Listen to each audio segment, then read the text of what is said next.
Well, Justice Lodha now joins us on NDTV today on what has been yet another day that has seen an ugly confrontation between him and his committee on one hand and the Indian Cricket Board on the other side. Justice Lodha, thank you for joining us this afternoon, sir. Let me first ask you on this entire threat that the BCCI has made now on the India-New Zealand series. Anurag Thakur says that there is no certainty that the series will go ahead, and he is blaming your decision to freeze the BCCI accounts as being the reason for that, sir. This is absolutely uncalled for. What we had wanted through our email, which was sent yesterday, was not to disburse large sum of amounts to state associations for which decision was taken in the emergent meeting on 30th September. We have not directed freezing of the accounts. We have not directed that expenses on matches will not be incurred. We have not directed that no expenditure would be done on routine matters. Matches, tournaments, they are routine cricketing matters. They must go on. There was no order. It appears that our email was not fairly read by BCCI, and it was also not fairly read by the banks. The two banks, Yes Bank and the Maharashtra Bank, to whom we sent the emails. And in the morning, no sooner I came to know that BCCI's accounts have been frozen, emails were sent to banks to immediately defreeze, because there is not even whisper in our emails. There is no question of disturbing the ongoing matches or ongoing tournaments. It was confined to disbursement of large amount to state associations without forming disbursement policy, for which a timeline was fixed by us as per our report. Sir, we directed BCCI. Can you clarify, sir, what you mean? What you mean by large amounts cannot be disbursed? What does that mean? In fact, Anurag Thakur has asked the same question. Look, that there's no clarity. We learned that the amount collectively would exceed more than 200 crores. To each state, about 15 to 20 crores would be disbursed, and as an additional grant.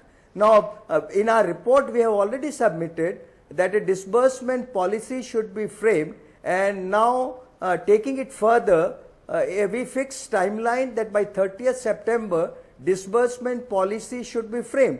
That was not done, and in the emergent meeting, a decision was taken to disburse an additional amount of 15-20 crores to each of these states. Now, if you collectively compute, it may come to more than 200 or 250 crores. By any reckoning, it's a large amount.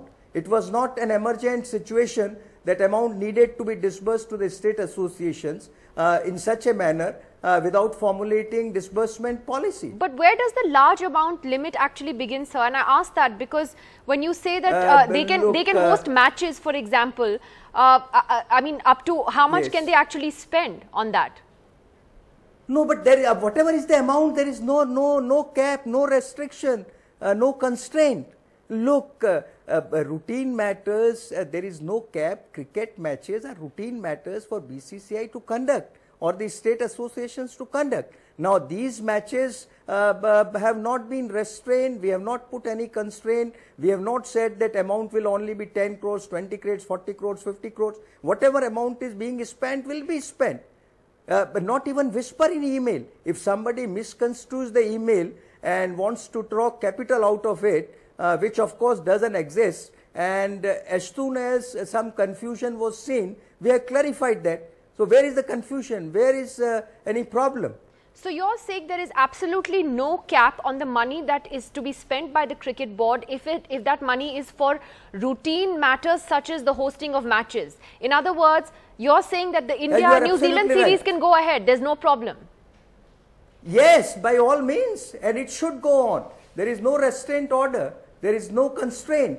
Who stopped that? And I can tell you, game is too big, and everyone, whether it's cricket administrators or anyone, they are because of the game. It is not a game which is because of the administration. And absolutely there is no constraint of any nature whatsoever for the ongoing Indo-New Zealand series or any other matches, because these are routine cricketing affairs which must go on.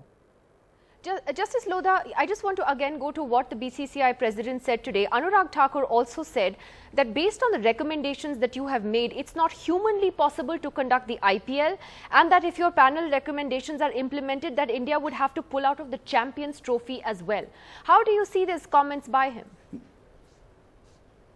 Nidhi, this is again not fair reading of the report and the recommendations. The thing is like this: we have provided 15 days gap before IPL and after IPL with a view to ensure longevity of the players, that because it has been experienced that quite important players get injured in IPL and they are not able to play international matches. To ensure that 15 days window is there, but they recoup and they are able to play for the country. But for the calendar which is already settled much before, that is not impacted or affected in any manner. There is absolutely no problem because a Champions Trophy, I think calendar was settled much before we gave our report, and there is no clash at all in what we have given in our report and the calendar for Champions Trophy. Now, if somebody raises an issue, a non-issue as an issue, look, God help them, but so far as committee is concerned and its report is concerned, which has been accepted by the Supreme Court, there is absolutely no clash. Champion Trophy was, the calendar for Champions Trophy was settled much before, and that is not impacted by the report at all. You said God help them if they twist your panel's recommendations. May I ask then how you do see this threat that came out today to actually possibly not go ahead with the India-New Zealand series? Do you see it as blackmail? Do you see this as arm twisting of the panel at this time? I'll not use these expressions, but I can only say these are misconceived. There is absolutely no constraint on BCCI in holding matches, and nothing should be done. No well-wisher of the game, including the cricket administrators, must even think of doing something which affects the game and which affects the interest of the people in the game. There are, however, sir, critics of your recommendations, not just those who are in the cricket board, who believe that the judiciary does not have a mandate to necessarily go into the nitty-gritties of how a cricket board should function. This is the criticism. I'm only asking you what you would say to that criticism, that that your recommendations are too harsh, that they would interfere with the autonomy of the BCCI, that the board actually does make a lot of money, and therefore it should have a right to spend that money as it sees fit. How would you respond to that criticism, sir? Look, if you read our report carefully, we have commended the efforts of BCCI in bringing so much of infrastructure in the country. The thing is, the Supreme Court found, for the reasons which are recorded in its judgment, that the structure in BCCI needed reforms. The Supreme Court asked us to give a structure which reforms the cricket administration. Now, for 1 year, we had made a very detailed exercise, met 74 persons, which included 6 former national captains, all BCCI officials, and so many people. And after interacting with them, we submitted a structure focusing on bringing transparency in BCCI, accountability in BCCI, and institutionalizing the decision making in BCCI. We submitted a report giving so much of actually things which were then at length considered by the Supreme Court after hearing BCCI. BCCI for months together objected to our recommendations before the Supreme Court. They were considered threadbare by the Supreme Court, and after such a prolonged hearing, the Supreme Court gave its verdict on 18 July, accepting most of the recommendations.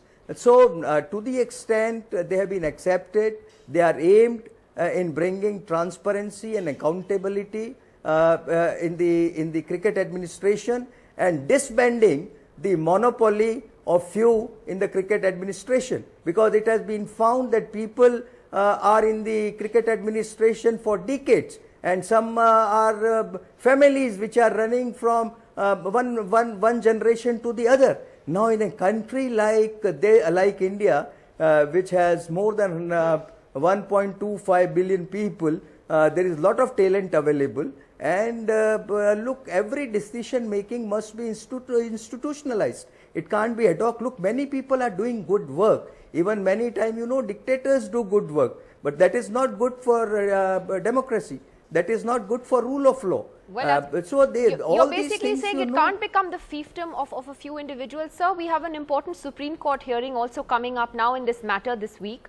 And we have seen the BCCI, as you pointed out, completely defying the court so far. And you, in fact, very strongly reacted to that last week. And you said, in fact, that the board members needed to be removed.